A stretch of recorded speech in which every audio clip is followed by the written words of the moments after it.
पुढचं त्याला page number घातलेला नाही. नवीन ह्याच्यामध्ये आहे प्रभू प्रार्थना. हे प्रभो, मी तुझी स्तुती करावी म्हणजे आमची अवस्था काय आहे ते वर्णन आहे. हे प्रभो, मी तुझी स्तुती करावी म्हणतो तर बुद्धीला अखंड स्फूर्ती नाही. अर्चन करावे तर साहित्य जुळेना. अनुतापाने तीर्थटन करावे तर शरीर शक्तिहीन झाले आहे. सत्पात्री दान करावे तर पदरी धन नाही. विधियुक्त व्रत करावे तर क्षुधेने प्राण व्याकुळ होतात. सर्व भूतांचे ठिकाणी नम्र व्हावे तर जिकडे तिकडे गुणदोषच दिसतात.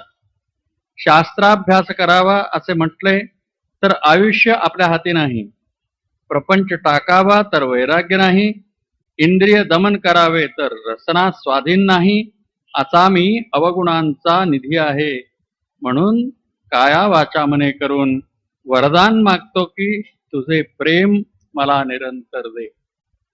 प्रभू प्रार्थना काय करायचं ते म्हणजे ते जवळजवळ आमचाच फोटो काढलेला आहे याने.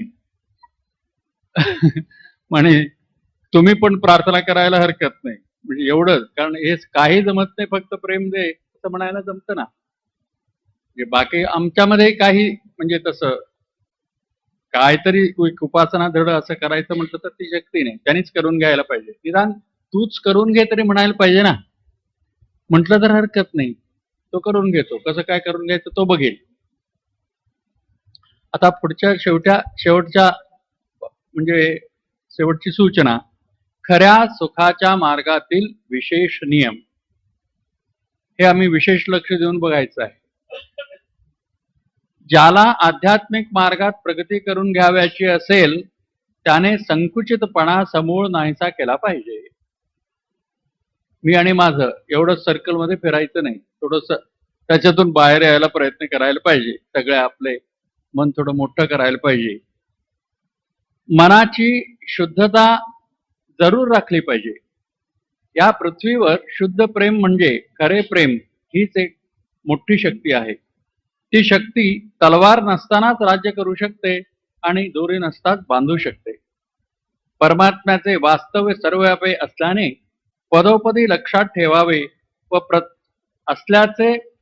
पदोपदी लक्षात ठेवावे व प्रत्येक करणी देवा प्रित्यर्थ होऊ द्यावी. आपले पाप ताप दुःख विघ्न संकटे दूर करण्यास तोच एक समर्थ आहे. परमात्मा हाच हृदयस्थ. खूप ठिकाणी हा शब्द येतोय हृदयस्थ म्हणजे कुठे. मग मी डॉक्टर हार्ट स्पेशलिस्टकडे जाऊन विचारायला जाणार हृदयस्थ म्हणजे कुठं. हृदय म्हटलं की हार्ट. मग त्याला कळत असेल कुठंतरी असं ठेवलेलं आहे का बाबा कृष्णाची मूर्ती वगैरे आतल्या बाजूला असं म्हणून. तर हृदय म्हटलं तरच मन राहायचं ठिकाण. म्हणून मनात असं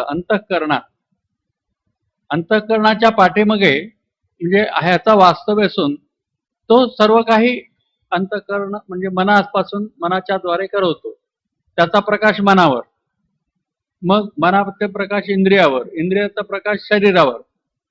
प्रकाश म्हणजे काय? ती शक्ती, जाणायची शक्ती. परमेश्वर कसा आहे? जाणीव रूप आहे. जाणीव म्हणजे सगळं काही आम्हाला कळण्यासारखं करतो. आता तुम्ही इथं मी बसलोय बोलायला लागलो हे कसं कळतं तुम्हाला? आता डोळे बघतात, कानाने शब्द ऐकतात असं आम्ही म्हणू, पण त्या कानाला ऐकणारी शक्ती कोण देतं? असं त्याचा बघितलं तो मग ती शक्ती तुमच्या समोर उभं राहू शकत नाही. या डोळ्यासमोर उभं राहू शकत नाही, ह्या हाताने ते धरायला येत नाही. पण गुरुनी सांगितल्याप्रमाणेच आपण आत शिरत गेलो की नाही, मग मनाला शक्ती त्याच्याकडूनच मिळते. आत्ताही मिळायला लागलेलं आहे हे कळतं. गुरुनी सांगितल्याप्रमाणे विचार करायला पाहिजे. आम्ही आतापर्यंत आमच्या विचाराने विचार करत आलो ना, काय उपयोग झाला का? सुखी झालो का? आज वय किती कोणाकोणाचा असेल आणि काय तरी असेल. कुणी पैसे घालवले असतील, कुणी मिळवले असतील, कुणी घरं बांधले असतील, असलेले घर गेलं असेल.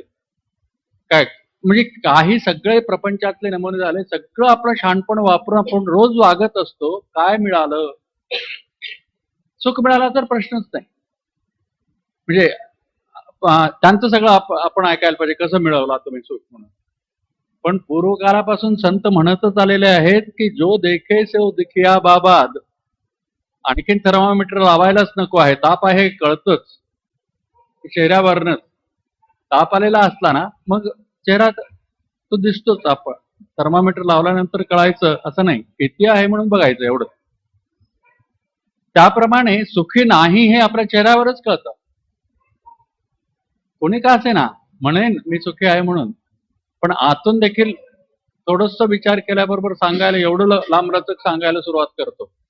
ते सगळं बरं आहे सोडा, पण मग पण म्हटल्याबरोबर झालं, तिथे रेकॉर्ड लागलं ते. म्हणून जो देखे सो दुखिया बाबा सुखिया कोई नहीं, राजा दुखिया परिजा दुखिया, तपसी को दुख दूनारे, जोगी दुखिया जंगम दुखिया. कबीरदासांनी सगळ्यांचं नाव घेतलेलं आहे त्याच्यात. आणि शेवटी म्हणतात कहत कबीरा ओ नाही दुखिया जिने मन को जीता रे. म्हणून मनाच्या ताब्यात असेपर्यंत सुख कसं मिळणार. आणि आम्हाला तर आता मनाने इतकं घट्ट धरून ठेवलेलं आहे. मन सांगतं ते व्हायलाच पाहिजे. मन इथून आता उठ म्हटलं तर उठलोच मी येणार नाही, आता मी ऐकत बसलेलं आहे असं म्हणायचं धैर्य आहे का. मन आणि शरीर, त्यासाठी कबीराने एक वाक्य सांगितलेलं आहे, आई वरच्यावर सांगायच्या, मन जाता है तो जाने दो मत जाने दो शरीर, नाही खिचेगे कमान तो कहाँ जाएगा तीर. आपल्याला मन म्हणत असतं चल चल आता, कारण काय असं सगळं देवाचं काहीतरी ऐकत बसतो की नाही, मग त्या मनाला असं भीती वाटायला लागते की माझा अधिकार ह्यांच्यावरच जाईल की निघून, माझ्या हातातून सुटतात. ते फुकटचा गुलाम राबायला मिळालेला मनाला तो सोडेल काय. म्हणून भजन वगैरे करायचं, अभ्यास करायला सुरू केला तर अनेक अडचणी निर्माण करतं मन. आणि त्यासाठी कबीराने ते असं होतं. आणि कित्येक वेळेला मी पहिल्यांदा हरिमंदिरात जात होतो त्यावेळेला असं व्हायचं की मनात काहीतरी खायचं, आता भजनाला बसलोय काय 1.5 तास झाल्यानंतर संपतं की नाही, मग कुठेतरी मित्राला भेटायला जायचं, काहीतरी खायला वगैरे कुठल्या तरी हॉटेलमध्ये जायचं, हे ते वगैरे सगळे डोक्यात सुरूच असायचे विचार. दुसरे कसले येणार, काय केलंच नाही पहिल्यापासून देवाचं असं म्हटल्यानंतर हेच विचार येणार. म्हणजे शब्द स्पर्श रूप रसगंध, कुठे कुठले गाणे ऐकू, कुठल्या सिनेमाला जाऊ, कुठे कुठल्या हॉटेलमध्ये कुणीतरी म्हणाला आज तिकडे चांगलं करतात, गुरुवारचं ते असतं आणि शुक्रवारचं तिथं तो भेळपुरीवाला तिकडे असतो किंवा दुसरा असतो. हे म्हटलं तर ते भजनात बसल्या वेळेला त्या भजनाकडे लक्ष देण्यापेक्षा हेच सुरू डोक्यामध्ये, आणि ती इथपर्यंत ते बसायलाच जायचं नाही, उठून जात होतो निघून. आणि मग त्या मित्राला भेटायचं, आई विचारायच्या कुठे गेला होतास काल मध्येच, आणि आला. आईच्या पुढे खोटा बोलायचं नाही, खरं बोलायचं म्हणजे पंचायत. मन सांगितलं, उठलो आणि निघून गेलो. मग पहिल्यांदा मनाला ताब्यात आणायचं म्हटलं तर गुरूंचा धाक पाहिजे. आईना हे आवडत नाही. नंतर मग करूया कुठं जायचं वगैरे. भजन संपल्यानंतर उपासनेच्या वेळेमध्ये मन अडकाट घातलं तर मनाला स्पष्ट सांगायचं मी येणार नाही. देहाला जायला सोडायचं नाही, तेवढं तरी येतं की नाही. आईना आवडत नाही म्हणून बसलेलं बसायचं. 1.5 तास हे संपल्यानंतर मग बघूया काय खायचं आहे, कुठं जायचंय काय. असं म्हणजे ट्रेनिंग आहे त्याला. आपण तसं गुरु आपल्याला मार्ग दाखवतात त्याप्रमाणे आपण करायला पाहिजे. म्हणजे मग एक एक पायरी. आपण सगळं काही करायचं म्हणजे मनाला वटणीवर आणण्यासाठी. आणि त्या पहिल्यांदा त्याला मन काय वाईट नाही आहे, पण सध्याला त्याची संगत विषयांच्या बरोबर लागल्यामुळे सध्याला ते आमच्या ताब्यात नाही. त्याला विषयात सुख मिळतं हे अगदी 100% 100% खात्री वाटलेली आहे. म्हणून सारखं आम्हाला तिकडे त्या दरवाजाला घेऊन जात होतो. म्हणजे काय ऐकायचं, नमुने नमुने असेल काय ऐकायचं, त्याच्यानंतर भांडणापासून की अनेक म्हणजे रेकॉर्ड वगैरे ऐकायचं. कानाने काय ऐकण्यासारखं असेल ना ते, डोळ्याने पाहायचं, टीव्ही पासून मग सगळं खूप पिकनिक म्हणून जायचं, तिथे बघायचं ऐकायचं. ह्या दारातच सुख आहे त्याला वाटतं. शब्द स्पर्श रूप रसगंध. मग कसं काहीतरी वास घ्यायचा, इथलं सगळं वास घ्यायचं झालं तर ना मग समुद्र किनाऱ्यावर जाऊन काहीतरी वास घ्यायचं. आणि त्याच्यापेक्षाही म्हणजे इथले अत्तर संपवायचे आणि मग पॅरिसचं आता म्हणजे सोफिस्टिकेटेड. आता मग ते सांगणार आम्हाला कसलं आता काहीतरी म्हणतात ते पॅरिस इंटिमेट असं काहीतरी सेंट वगैरे असतं. इथले सेंट संपल्यानंतर तिकडचं सेंट सगळं आणून बघायचं. काय संतांच्या भाषेमध्ये म्हणजे गंध. केव्हापासून, कारण त्याच्यामध्ये दुसरे पॅटर्नच होऊ शकत नाही. जगाच्या वस्तूकडून सुख मागायचं, बाहेरच्या वस्तूपासून किंवा व्यक्तीपासून सुख मागायचं, कुठल्याद्वारी? डोळ्याने पाहून तरी, कानाने ऐकून तरी, नाकाने वास घेऊन तरी, आणि अनेक नमुने हे करून बघा, हे करून बघा म्हणून पेपरमध्ये राहायचंच असतं की दर रविवारी, आणि करतच बसायचं. 100-200 त्याच्यामध्ये घालवायचं आणि कडूतोंड करून बसायचं. असं हे करून बघा, हे करून बघा, तुमचं काय केलेलं इथे तूप आणि हे साखर आणि हे सगळं कसं खर्च होतो ते तुम्हाला काय माहित, असं मला तरी वाटत असतं त्याला. हे करून बघा आपण, आणि ते अर्धवट सगळं द्यायचं, आणि करून बघताना म्हणजे सगळा घोटाळाच होतो जे करून बघतात त्यांचा. पण दर मासिकामध्ये ते घालतात आणि आम्ही करून घ्यायला जातो. कारण का? जिभे रसपासून आपल्याला सुख मिळतं असं आम्ही म्हणत नाही, मन म्हणतं. मनाला कशी सवय झाली जन्मजन्मांतरापासून जे आलेलं आहे त्यालाच अज्ञान म्हणायचं. असं ते मन आम्हाला खेळवत असतं. म्हणून त्या मनाला पहिल्यांदा ताब्यात घ्यायला पाहिजे. आणि त्याला कोण समर्थ आहे? देव एकटाच, परमेश्वर. त्या मनाच्या पाठीमागे असून त्या मनाला जो शक्ती देतो ना, तोच एक. पण आपणहून करणार नाही. आम्ही प्रार्थना करायला पाहिजे, आम्हाला आता पुरे झालेलं आहे, सुख तर मिळत नाही, ह्याच्या पाठीमागे लागून आम्हाला कंटाळा आलेला आहे, तू बाबा थोडं मदत कर आम्हाला ह्याच्यापासून सुटायला. म्हटलं तर तू मदत करणार, नाहीतर आपणहून काय करणार नाही. काय तुझं तू आहे बघून घे, तू काय मागतोस ते मी देतो, काय पाहायचं ते पाहायला देतो, काय खायचं ते खायला देतो, शब्द स्पर्श रूप रसगंध चालूच आपला सिनेमा, असं तो म्हणतो. मग त्याला जे शरण जातात ना, आम्हाला कंटाळा ह्याच्यापासून सोडव, हो नाही दुखिया जिने मनकू जितात. आणि तो मनकू जितायचं कसा म्हणून मग सद्गुरू आपल्याला सांगतात. परमेश्वरच देहधारी होऊन येऊन आपल्याला सांगतो, नाहीतर कळायचं नाही त्याची भाषा. आपला आई फार सुंदर सांगायच्या की परमेश्वर आपल्याला सारखं पाठीमागून सगळ्या गोष्टीबद्दल सूचना देत असतो. म्हणजे इकडच्या रस्त्याने जा. आता कुठंतरी आम्ही गेलेलो आहे बाहेर, ते आमच्या पाहुण्यांना आता पाहुण्यांना भेटायचं आहे, त्यांचा घरचा पत्ता विचारत विचारत जातो आम्ही, आणि ते सांगितलं आम्हाला कळत नाही, तर उजवीकडे वळायचं असतं, ते डावीकडे आम्ही समजलेलं असतं. त्यावेळेला असं वाटायला लागलंय उजवीकडे जावं, उजवीकडे जा असं म्हणून देखील आतून सांगितल्यासारखं होतं. पण मस्ती आमच्या अंगात, आम्ही डावीकडेच जाणार, कारण तो रस्त्यात ज्याला विचारलं ना तो सांगितलेलं असतं डावीकडे ऐसे जाओ और ऐसे घुमो और ऐसे घूम के घर जाओ. हे घुमो आणि हे म्हणजे मुंबईमध्ये तरी अगदी फजितीच की असं फिरवतच राहतात. तसं होतं. पण त्यावेळेला देव म्हणतो तू नाही, तो सांगितलेलं चूक आहे, तू इकडे उजवीकडे वळ. आणि नंतर आम्ही म्हणत असतो नाही हो मला तसं वाटलं उजवीकडे वळावं म्हणून, तरी तिकडे मग गेलाच कशाला. सगळ्यांना अनुभव, काही करायचं आता आता जायला नको असं म्हणून सांगितलेलं असेल, नाही तरी जायचं, आता दादरला जायचं नको म्हणून आज सांगतो तो, नाही आज जाणारच. मग तिथे गाडी ऍक्सिडेंट होऊन थांबलेली असते, तुम्ही पण तिथंच बसायचं, इकडे नाही तिकडे नाही. तर जेवणाच्या म्हणजे हाल होऊन बसतात. की आई त्यावेळेला सांगायच्या, पण आमच्या डोक्यातच जायचं की असं सर्व काही सुचवत असतो, तुम्हाला काय भाजी करावं, हे करावं की ते करावं, ते हे कर सांगत असतो, नाही तर मी दुसरंच करणार, कारण आम्हाला खायचं असतं. फार पानगड आहे ते, चांगलं नाही म्हणून तो सांगितलं तरी ऐकायचं नाही. असं आतच आहे, पण त्याची भाषा आम्हाला कळत, तो आमच्यासारखं बोलत नाही. पण असं करावंसं वाटलं असं म्हणत असतो आम्ही, तीच त्याची भाषा. आणि अंगात आपल्याला जर म्हणजे मन सांगेल तसं वागायचं जर कमी झालं तर हळूच ते कळायला, मग काय वाटलं ना तेच करायचं, बरोबरच होतं.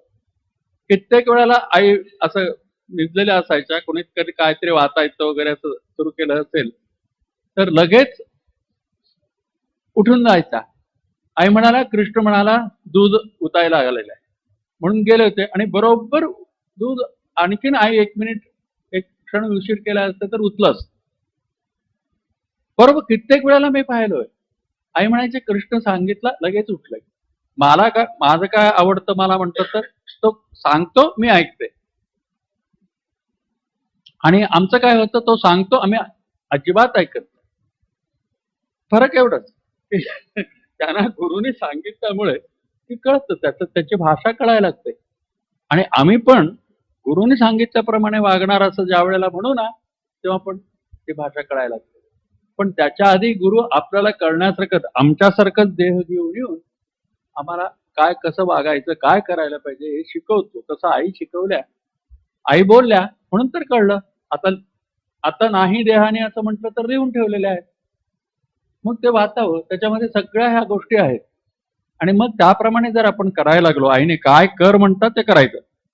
सेवा ह्या शब्दाचा अर्थ आईने सांगितलेला आहे. फार सुंदर. काय म्हणून? कर म्हटलेलं करायचं, नको म्हटलेलं सोड. आणि आम्ही त्याच्या उलटच करत होतो. म्हणजे का? ते मनात गोंधळ. मन सांगितल्याप्रमाणे वागायचं. आईने सांगितलेलं महत्वच वाटायचं नाही. मग आई म्हणायच्या, "आज सकाळी भजन संपल्यानंतर जाऊन अमुक औषध आण."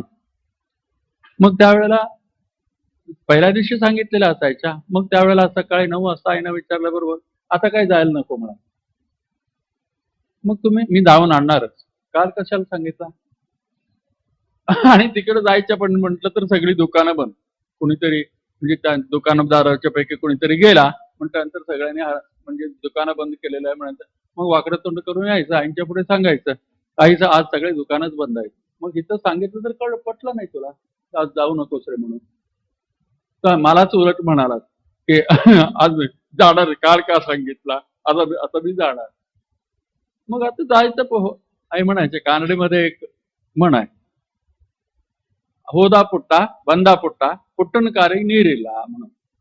म्हणजे बरं गेला, म्हणजे विटीपर्यंत गेला, काहीतरी आणायचं म्हणून ते दुकान बंद होतं. परत आला, म्हणजे तिकिटाचा दंड आणि श्रम फुकट. म्हणजे तो गेला म्हणे आणि आला. पायावर पाणी तरी निदान दिलंय का तिथे गेल्या वेळेला? तेही नाही. म्हणजे तिकडे काय पद्धत आहे, की घरी कुणीतरी पाहुणे आले की नाही, आधी पाणी द्यायचं, पायावर घालून घ्या आणि तर मग धुवून यायचं असं ते कारवारकडे पद्धत. होदा पुट्टा, पुट्टा म्हणजे हा नाव ह्याचं ते. बंद पुट्टा. काय उपयोग? पायावर पाणी देखील मिळालं नाही तुला.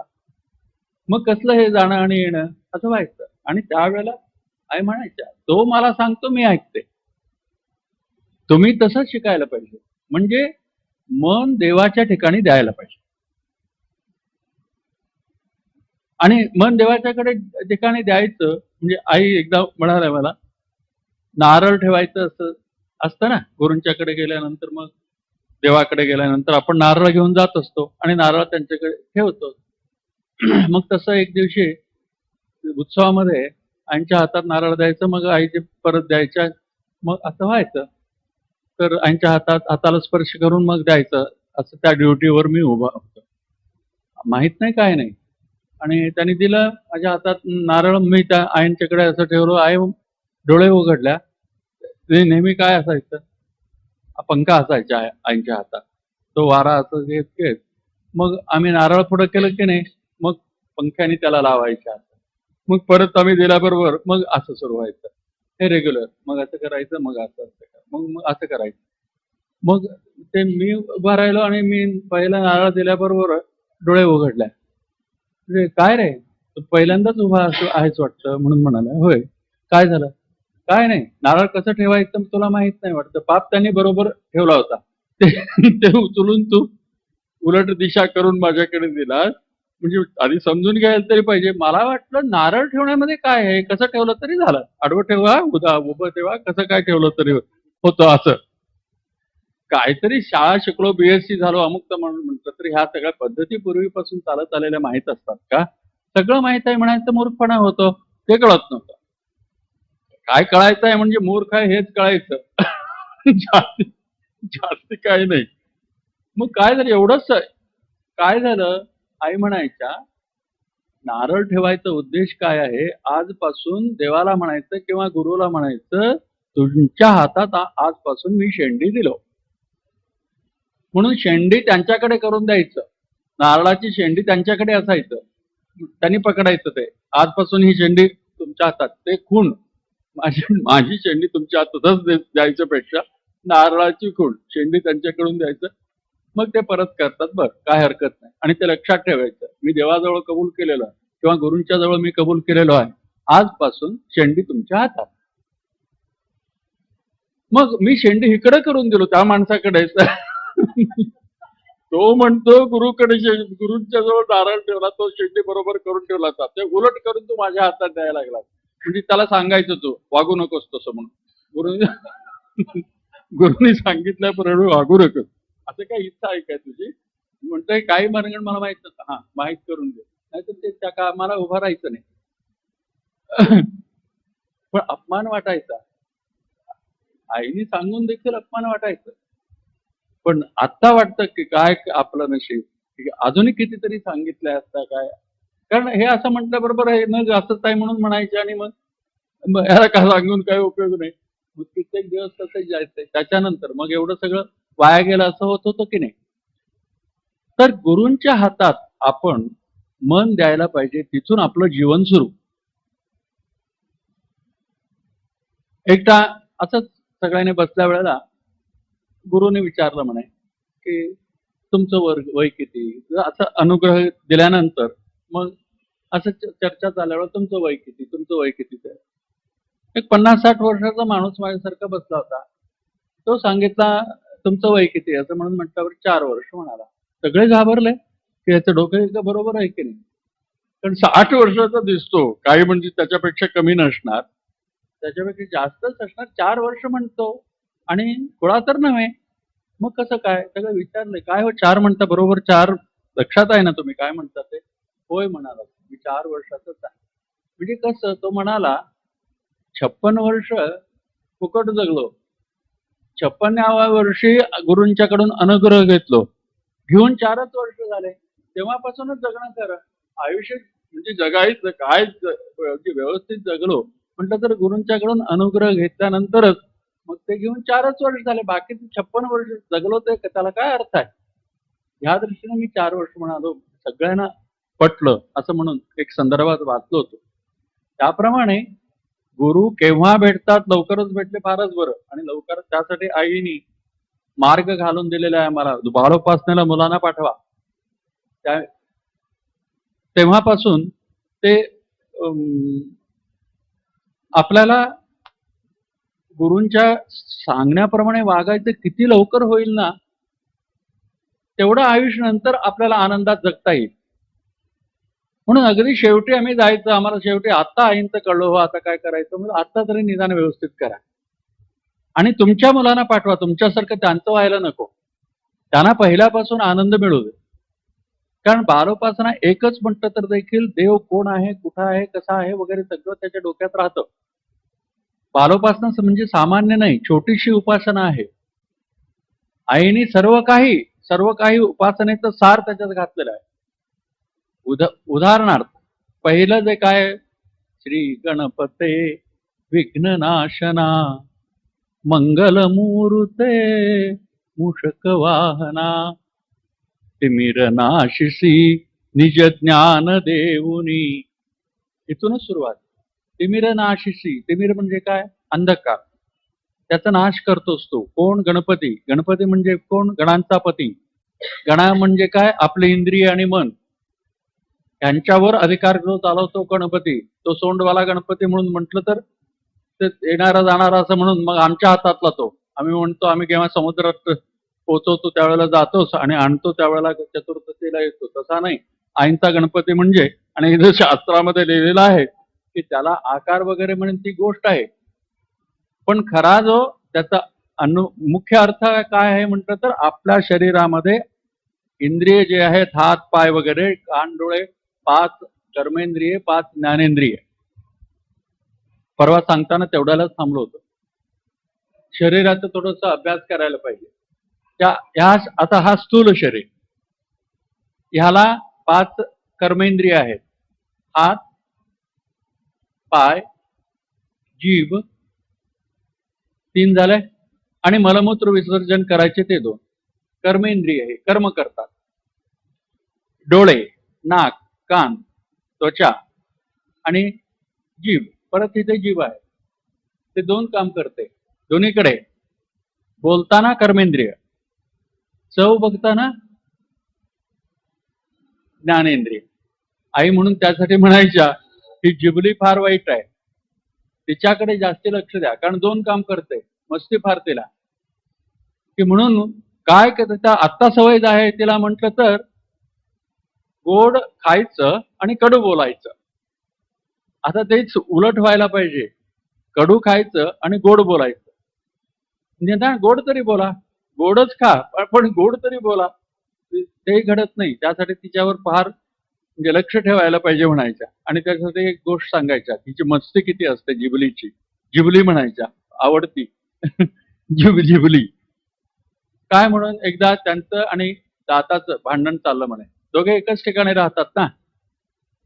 ते दातांचं काय तक्रार की तू गोड गोड सगळं खातेस, आमचं काय म्हणणं नाही, पण एखादा कण आमच्यासाठी ठेव की. घोळून घोळून घोळून सगळं तू गडप करतेस की त्याच्यापेक्षा आम्हाला एखादं कण कुठंतरी दातामध्ये अडकलेलं म्हणजे दातांच्यासाठी सोड, असं म्हणून दात म्हणत होते. आणि असं जर केलीच नाही, 32 जण आहोत आम्ही. माणसाला 32 दात असतात ना. 32 जण आहोत आम्ही, तुला खाऊन टाकू. एकदा चावलं की नाही मग आठवशील, तुकडाच निघून जाईल. जिबलीला त्याने वॉर्निंग दिलं. आईने सांगितलेली गोष्ट. मग जिबली म्हणाली, ती काय कमीची नाही. ती म्हणाली, बाबांनो तुम्ही 32 जण आहात हे सगळं माझं कबूल आहे आणि तुम्ही कराल, एक पराक्रमीच आहात. आणि चावला दात म्हणजे दाताने जिबलीला चावलं तर तुकडा निघून जातो. तेही खरं आहे. पण एक गोष्ट तुम्ही लक्षात घ्या, म्हणजे मी तुमच्या मनाने अशक्त आहे हे कबूल आहे, पण एखाद्या वेळेला कोणाला तरी एक मी वाईट शब्द बोलले, तुम्ही 32ही आउट व्हा. हार्ड दिवशी एक दिला ना तो, तर कुठे राहता तुम्ही? म्हणजे डेंटिस्टकडे जायलाच नको. सगळे दात आपोआपच बाहेर पडतील. तर तुम्हाला माझंही काहीतरी करामत आहे हे लक्षात घ्या, मग माझ्या वाटणीला या म्हणून आई सांगायची. असं जिबली म्हणजे हे शरीर आहे ना. आता आम्ही एक मोटर घेतलो किंवा सायकल घेतलो, लुना घेतलो, कशासाठी घेत असतो की आपल्या कामासाठी अनुकूल व्हायला पाहिजे म्हणून. तसं ह्या जगामध्ये आपल्याला वावरता यावं ह्याच्यासाठी देवाने आपल्याला देह दिलेला.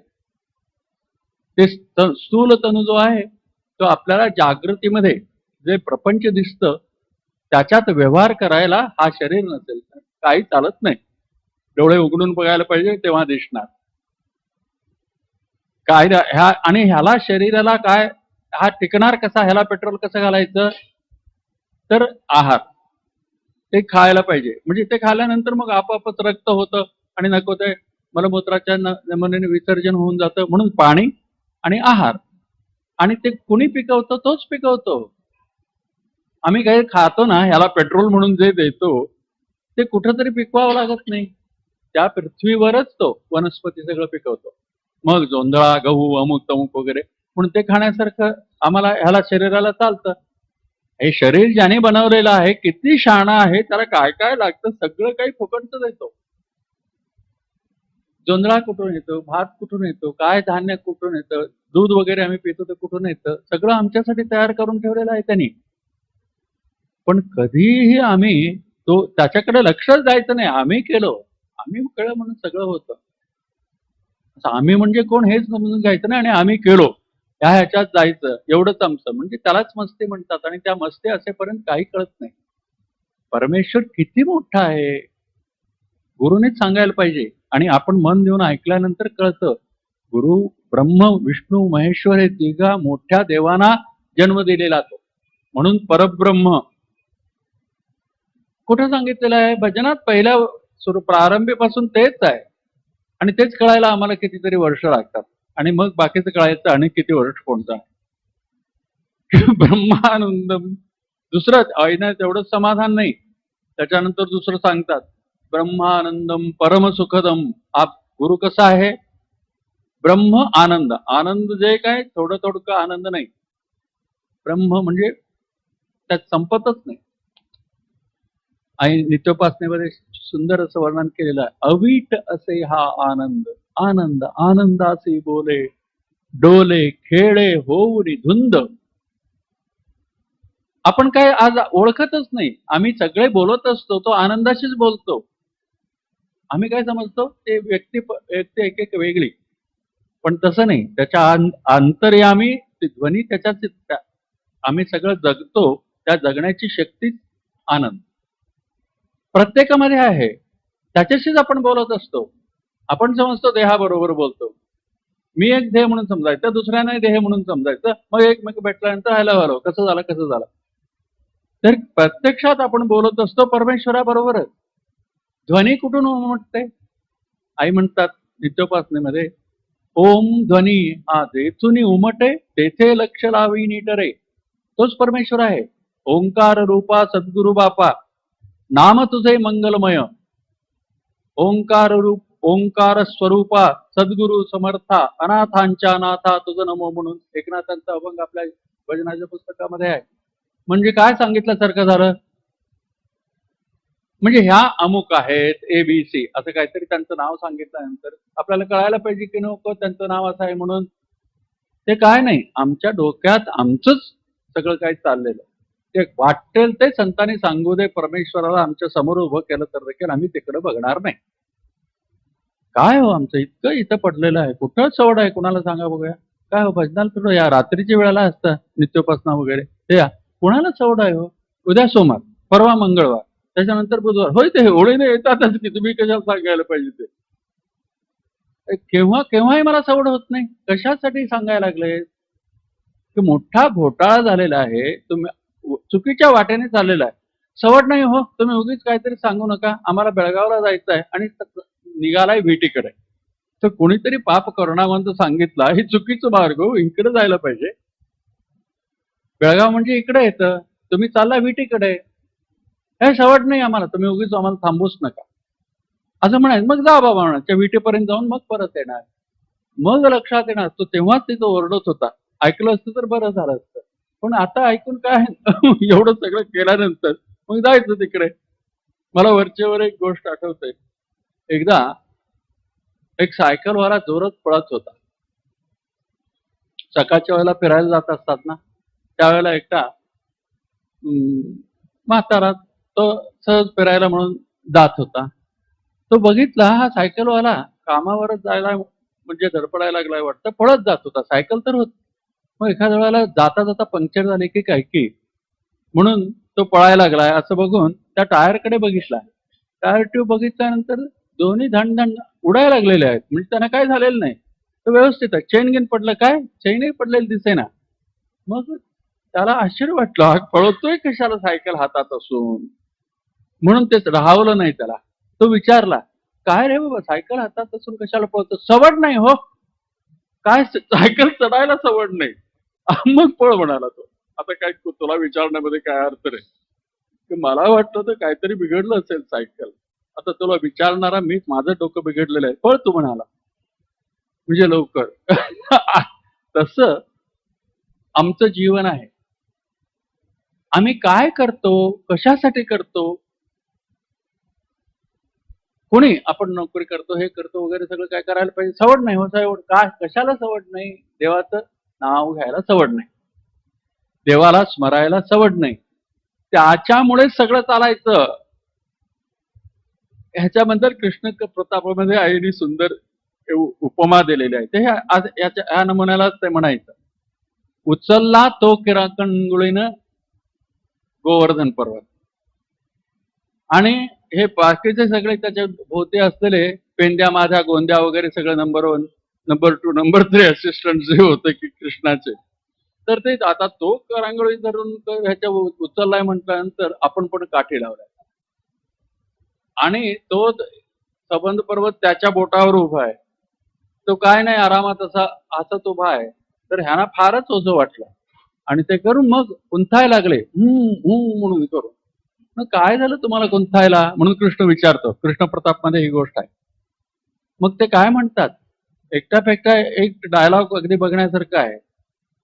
तुला काय बोटापेक्षा एवढंसं बोट असं लावलाय.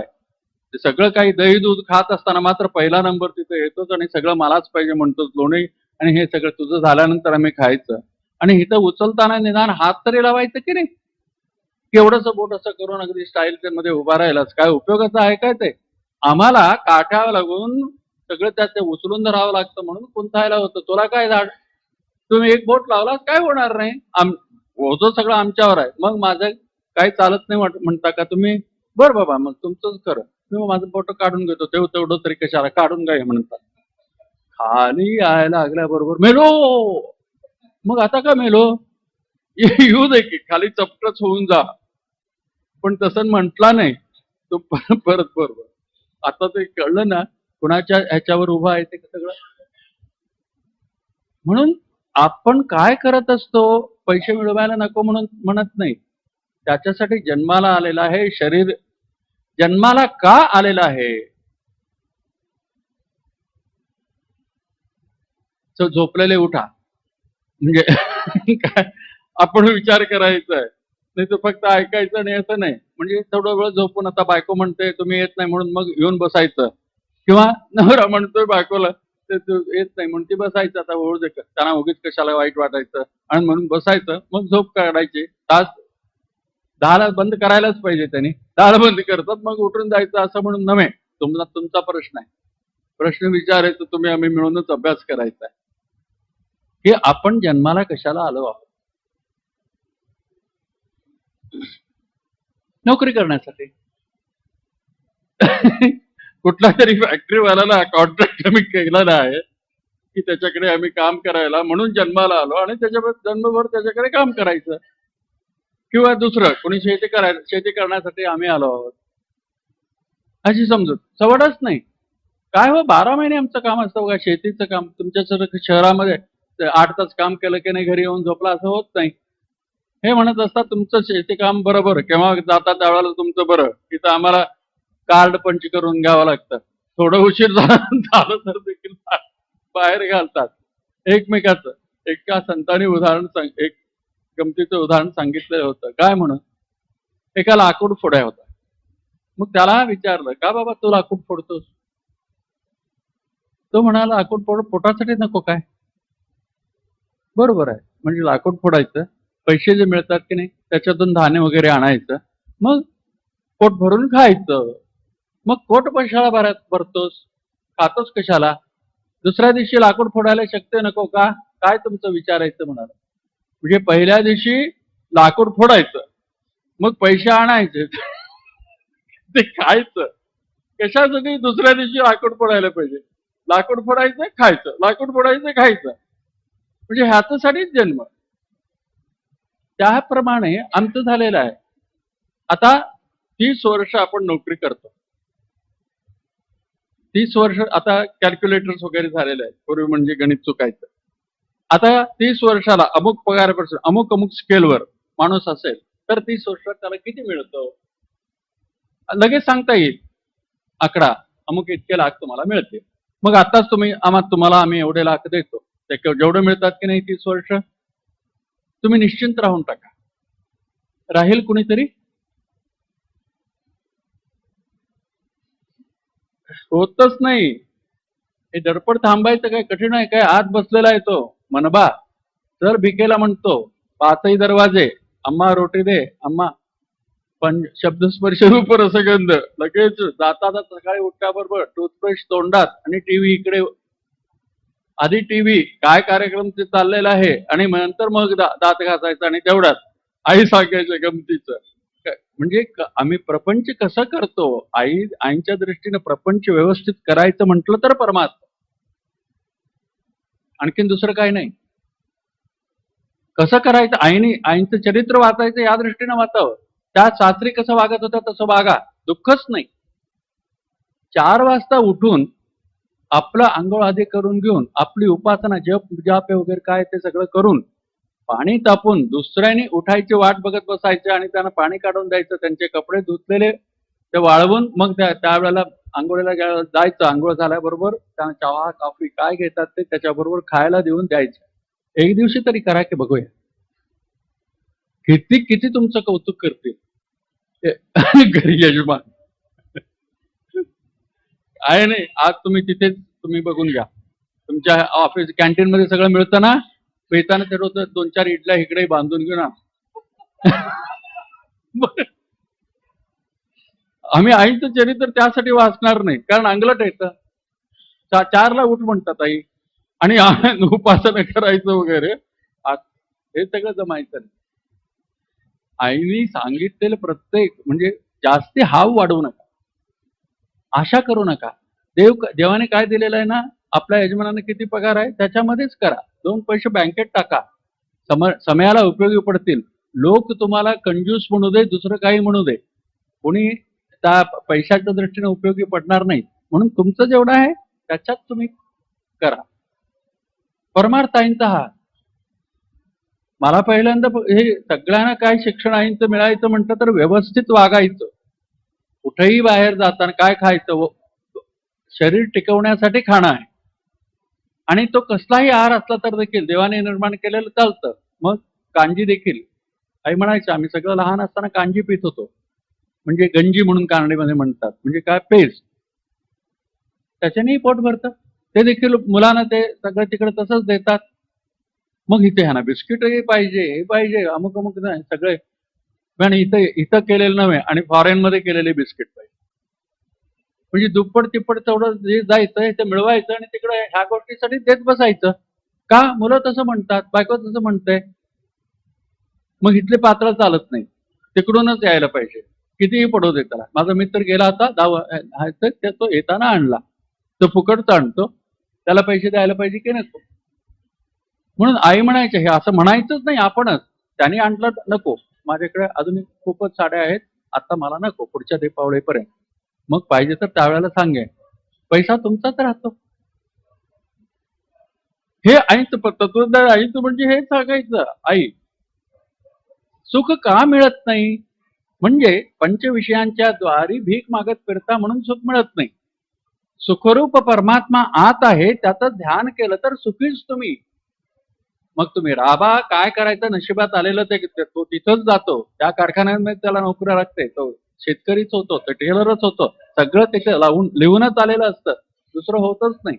मागच्या जन्मी मागितलेलं ते इथं मिळतं, म्हणून ते करण्यासाठी आलेलं नाही. आई म्हणायच्या, आम्ही जन्माला येतो तरीच जन्मा यावे, दास विठ्ठलाचे व्हावे. वरचेवर म्हणायचं, तरीच जन्मा यावे, दास विठ्ठलाचे व्हावे. म्हणजे आधी अंतर्यामी जो कंट्रोलर आहे, सगळं काय कंट्रोल तो करत असतो, तो एकदा हात काढला की नाही संबंध आदळलंच खाली. म्हणून त्याचं स्मरण करा आधी, देवा आजचा दिवस सुखरूप जाऊ दे, सगळं सर्व भारत रोज तेवढ्यानेच तो खुश होतो, हातातल्या फुलासारखं सांभाळतो.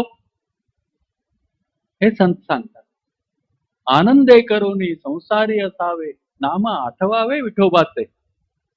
आनंदे करुणी संसारी असावे, दुःखाने संसार राहूच नको म्हणतात ते पण तुला सुखात जर संसारात राहायला पाहिजे, तुझी मुलं बाळ बायको सगळं काही सुखात राहायला पाहिजे, तर देवाचं नाव घ्यायला पाहिजे, कारण तो कंट्रोलर आहे. सर्व सुखाचे आगरू बाप रखुमा देवी वरू. कितीला सुरुवात? 9:30 ना, 10:30 वगैरे झाले. अजून वेळ आहे. तुम्ही तिकडे बघायला लागला म्हटल्यानंतर काहीतरी घोटाळा झाला असं वाटलं मला, म्हणजे बोलायच्या नादात मग बोलतच राहिलो असं व्हायला. तर आनंदे करुणी संसारी असावे, नाम आठवावे विठोबाचे. आणि सकल जगाचा करीतो सांभाळ, तुझं मोकलीला ऐसे नाही. संबंध जगाचा जो म्हणजे कॉन्ट्रॅक्टच घेतलेला आहे, जन्माला घालायचं, त्यांना पाळायचं आणि नको तेव्हा हे करायचं. सृष्टी स्थिती लय ज्याच्या हातात आहे, त्याची प्रार्थना केलं तर आपण अनायासे निश्चिंतपणाने राहू शकतो. त्याच्यानंतर तुम्ही काय करायचं ते कराच की, कारण काय न करता, हात न हलवता राहायलाच होत नाही. मग कामाला जायचं, कोणाकोणाच्या पाठीमागे काय लागलेलं तिथे आपणच ओढून घेऊन जातो, पण ते करून सुखी होईन शक्य नाही. ते सगळं करायचं, नोकरी करायचं, 5,000 रुपये पगार आहे, व्यसनी मित्र भेटले, त्याच्याबरोबर व्यसन करायला लागला, घरी किती येतो 1000 देखील येत नाही, मग कसलं ते, मग भांडणच त्याच्याबद्दल. पैसा बाकीचा कुठं होतो, बायको विचारणार, विचारल्यावर तू कोण मला विचारणार, हे सुरू. ते त्यावेळेला सांगायचं नाही व्यसनात गेले म्हणून. मग आपण फक्त नोकरी लागली, 4 पैसे मिळायला लागले, सुख मिळालं का? सुखी व्हायला पाहिजे तर भगवंताची कृपा पाहिजे आणि तो आत आहे आणि म्हणून त्याची प्रार्थना केल्याशिवाय त्याचं सहाय्य मिळत नाही. म्हणून आई इथे खऱ्या सुखाच्या मार्गातील विशेष सूचना असं म्हणताना की परमात्मा हाच हृदयस्थ असल्यामुळे, हृदयस्थ म्हणजे आत आहे बाहेर नाही, त्याची प्रार्थना कसं करायचं गुरुच सांगायला पाहिजे आपल्याला. म्हणून आईने सांगितलेलं आहे भजन करा, डायरेक्ट तुमचं कनेक्शन, लाइटनिंग कॉल लागतं, काही काळजी करायची नाही. आई म्हटल्याबरोबर ओम नम शिवाय, ओम म्हटल्याबरोबर आई काय म्हणतात झालं. मग काय नाही, आम्हाला सुखी ठेवा एवढंच म्हटलं तर झालं, सुखी राहतात. मग एवढं सोपं असताना का करायला होत नाही? भजन करा, नामस्मरण करा, की पुस्तकामध्ये सगळं सांगितलेलं आहे ते वाचा. त्या भजनामध्येच 15 मिनिट वाचायचं ठेवलेलं आहे, आपोआपच ह्या गोष्टी होत राहतात. ऑटोमॅटिक मशीन असल्यासारखं आहे. तेवढं करायचं, मग विचारायचं देवाला, तो सुखी आपल्याला ठेवला नाही तर. परमात्मा हाच हृदयस्थ असल्यामुळे कोणतीही गोष्ट त्याला चोरून ठेवता येणार नाही. त्यामुळे सदा सावध असावे. आपली शक्ती, आता हे तर लक्ष द्या, आपली शक्ती ही 4 मार्गाने फुकट जाते. कुठले ते 4 मार्ग? आमची जर शक्ती तसं जाते काय बघायला पाहिजे, नाही तर मग हरकत नाही, आनंदात राहायचं. हो जात असेल तर मग आम्हाला सांगितलेलं आहे त्याच्याबद्दल काहीतरी करायला पाहिजे. फार बोलण्याने आम्ही अजिबात बोलत नाही, मौनच असतं आमचं. असं जर असेल तर निश्चिंत राहा, नाहीतर फार बोलत असाल तर पहिलं लक्षात घ्या, आपली शक्ती 4 प्रकारे फुकट जाते. पहिलं म्हणजे फार बोलण्याने, सारखे विचार करण्याने. विचार करत असाल तर मग आई काय सांगतात तिकडे लक्षात घ्यायला पाहिजे. फार विचार करण्याने, सारखे विचार करण्याने, व्यर्थ चिंता करण्याने कसं होईल काय होईल? मुलं शाळेला गेले की नाही कसं घरी येतील? काय तुम्ही इथं बसून चिंता करून काय होणार आहे का? मग कशाला चिंता करता? कशाला चिंता करता म्हणजे राहताच येत नाही, नाही चिंता करता. मग देवाचं स्मरण करत राहिलं तरच एक निश्चिंत राहता येतं. ते करायचं नाही म्हटलं तरी चिंता सुटणारच नाही, उगीच छळत असते बसल्या बसल्या. म्हणून सारखं विचार करण्याने, व्यर्थ चिंता करण्याने आणि विनाकारण भीती बाळगल्याने माझं कसं होईल, माझ्या आपत्याष्टांचं कसं होईल, ही भीती सारखीच असते मरणाची.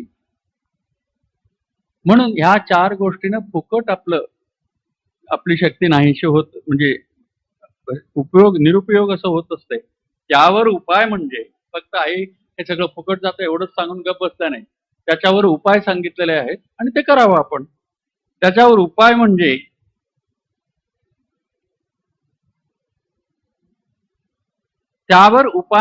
दिवसातून 2 तास तरी मौन धरावे, बोलायचं बंद करायचं. कुणाची बोलायचं प्रसंगच नाही ना, त्याच वेळेला हे करावं. सगळे कॉलेजला जाणार मुलं गेली, शाळेला गेली, आता यजमान नोकरीवर गेले, तर मग नंतर काय बोलायचं जरूर नसतं. आपण मग बोलायला कोणी मिळालं नाही तर ते बोलणारं मशीन लावून घेऊन बसतो. टीव्ही, रेडिओ काहीतरी ऐकायला पाहिजे, एकटं राहायचाच होत नाही. मग बोलायचं नाही 2 तास.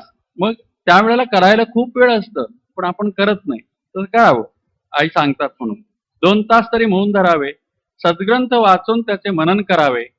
वेळ मिळाला की नाही मग आईने लिहिलेल्या पुस्तकाकडे जायचं, नाहीतर नामस्मरण करायचं, नाहीतर मनातल्या मनात भजन गुणगुणायचं. ज्या ज्या वेळी जे जे वाईट किंवा चांगले घडत असते ते सर्व आपल्या कर्माचेच फळ असे समजून देवाचे चिंतन करीत राहावे. आपले चित्त क्षुल्लक कारणाने दुश्चित्त होऊ देऊ नये. आपला अन्नदाता, पालनकर्ता असा जो प्रभू, तोच आपला खरा पाठीराखा आहे, तो आपलाच आहे, अशा पूर्ण विश्वासाने कसलीही काळजी न करता ईश्वरावर प्रेम करीत निर्भयतेने राहावे